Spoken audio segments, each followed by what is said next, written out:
எத்தனை பேர் உண்மை அதாவது பரிசுத்த அலங்காரத்துடனே கர்த்தர் என்ன செய்யணும்? தொழுது கொள்ளணும். எப்படி தொழுது கொள்ளணும்? அவரை பரிசுத்த அலங்காரத்தோடு கர்த்தரை தொழுது கொள்ளணும். ஏன்னா நம்ம கனம் பண்ணணும். கனம் பண்ணுங்க. நீங்கள் அவரை கனம் பண்ணுங்க, மதிங்க, அவருக்கு மரியாதை கொடுக்கணும். அவருக்கு நீங்கள் மரியாதை கொடுக்கணும். சீக்கிரமாக வரது அவருக்கு மரியாதை கொடுக்குறது, கரெக்டான நேரத்தில் வரது அவருக்கு மரியாதை தர்றது. நம்ம வானத்தையும் பூமியும் படைச்ச தேவன் அவர். அல்லேலூயா. அவ்வளோ பெரிய தெய்வத்தை, அவ்வளோ ஒரு உண்மையுள்ள தெய்வத்தை நம்ம எல்லாம் ஆராதிக்க வந்திருக்கிறோம். நாம் அல்லேலூயா. யார் ஆராதிக்க வந்திருக்கிறோம்? யார் ஆராதிக்க வந்திருக்கிறோம்? ஒரு கல்லையோ மரத்தையோ அல்ல, ஒரு சிலையை நம்ம ஆராதிக்க வரல.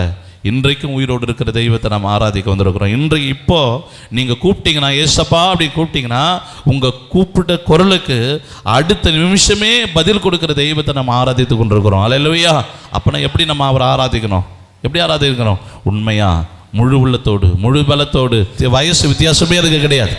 வயசு வித்தியாசமே கிடையாது. கர்த்தரை ஆராதிக்கிறதுக்கு வயசு வித்தியாசம் கிடையாது. கர்த்தரை ஆராதிக்கிறதுக்கு படிப்பு அவசியம் கிடையாது. கர்த்தரை ஆராதிப்பதற்கு நல்ல வாய்ஸ் இருக்கணும் அவசியம் கிடையாது. கர்த்தரை ஆராதிப்பதற்கு நல்ல நன்றி உள்ள இருதயம் இருந்தால் போதும். கர்த்தரை எப்படியும் நீங்கள் ஆராதிப்பீங்க. அல்லேலூயா.